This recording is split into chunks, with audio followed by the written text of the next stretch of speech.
गाज़ियाबाद में पाकिस्तानी जासूसी मामले में गाज़ियाबाद पुलिस ने एक बार फिर पूरी तफ्तीश करते हुए 3 आरोपियों को इसमें पकड़ा है, जिसमें एक नाबालिग है जबकि एक महिला भी इस बार शामिल हुई है। और इस पूरे नेक्सस में लगातार इंटेलिजेंस एजेंसियां और गाज़ियाबाद पुलिस उन आरोपियों से पूछताछ कर रही है जो जासूसी केस में इन्वॉल्व थे।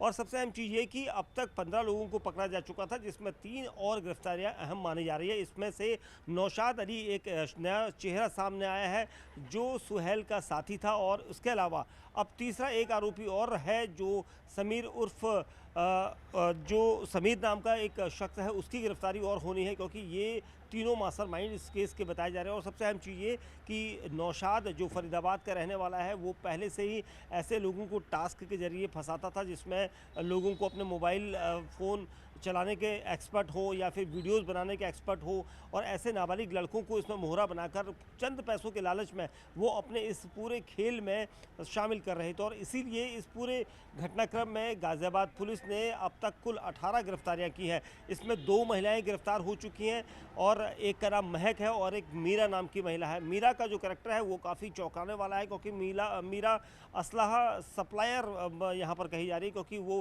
पहले से ही इस तरह के हथियार सप्लाई के केस में दिल्ली पुलिस की स्पेशल सेल के द्वारा पिछले साल गिरफ्तार भी की गई थी। उसके बाद फिर वो जमानत पर छूटने के बाद एक्टिव हो गई और उसके बाद फिर वो इस केस में जुड़ गई। और इन लोगों के साथ सोशल मीडिया के जरिए वो नौशाद के साथ जुड़ी, क्योंकि मीरा मथुरा की रहने वाली है, मथुरा के औरंगाबाद की रहने वाली है, और वो लगातार संपर्क में थी सोशल मीडिया साइट्स पर काम करके। इन लोगों ने अपना एक ग्रुप बनाया हुआ था और पाकिस्तान को उस तरह के मैसेजेस, वीडियोस, लोकेशन, महत्वपूर्ण स्थल, उन जगहों की लोकेशन ये सब मिलाकर भेजी जा रही थी। और ये सब कुछ पाकिस्तान में बैठा हैंडलर कर रहा था। पाकिस्तान में बैठा हैंडलर भारत में हैंडलर को पूरी जानकारियाँ देता था। इन लोगों को बाकायदा ट्रेनिंग दी गई थी, ऑनलाइन के जरिए ग्रुप बनाकर इन्हें ट्रेनिंग दी जाती थी, और उसका एक अलग समय होता था कि इस वक्त आपको ट्रेनिंग दी जाएगी। और इसीलिए मीरा समेत जो नाबालिग लड़के हैं, अब तक इस पूरे केस में 18 में से 6 नाबालिग हैं, और 6 के 6 नाबालिग लड़के इनको बरगलाया गया था, और ताकि ये इस तरह के केसेस में इनकी भूमिका जो है वो जांची गई। और सबसे अहम चीज़ ये कि जब इनकी गिरफ्तारी की गई तो इनके पास से लगातार बड़े खुलासे हो रहे हैं, क्योंकि ये लिंक काफ़ी बड़ा है। स्लीपर सेल एक्टिव किया गया था, उस नेटवर्क को खड़ा करने की जिम्मेदारी सुहेल, नौशाद और समीर नाम के तीनों शख्स को दी गई थी। और ये सभी कोशिश कर रहे थे कि ज़्यादा से ज़्यादा संख्या में लड़कों को, युवाओं को जोड़ें।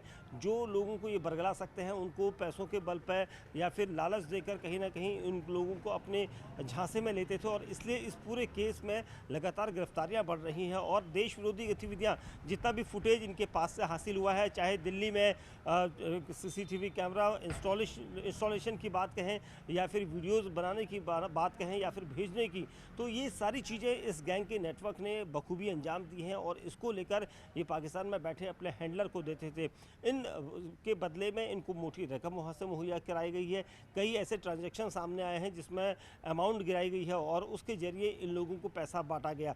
और इस पूरे केस में कौशाम्बी थाना पुलिस ने बड़ी कामयाबी यहाँ पर हासिल इसलिए की क्योंकि 14 मार्च को पहली बार ये केस सामने आया था, और 14 मार्च के बाद अब लगातार इस पूरे केस में लगातार इन्वेस्टिगेशन जारी है। और पुलिस कोशिश ये कर रही है कि ज़्यादा से ज़्यादा लोगों को इसमें पकड़ा जा सके। अभी भी 40 से ज़्यादा लोगों से पूछताछ की जा चुकी है, और वहीं अभी भी 6 से 7 लोग पुलिस के रडार पर ऐसे हैं जिनकी गिरफ्तारी कभी भी हो सकती है। लेकिन कुल मिला के इस पूरे नेक्सस में पाकिस्तानी जासूसी मामले में अभी भी गिरफ्तारियां लगातार की जा रही हैं। कैमरामैन सुनील यादव के साथ दीपक बिष्ट, न्यूज़ 18 इंडिया, गाज़ियाबाद।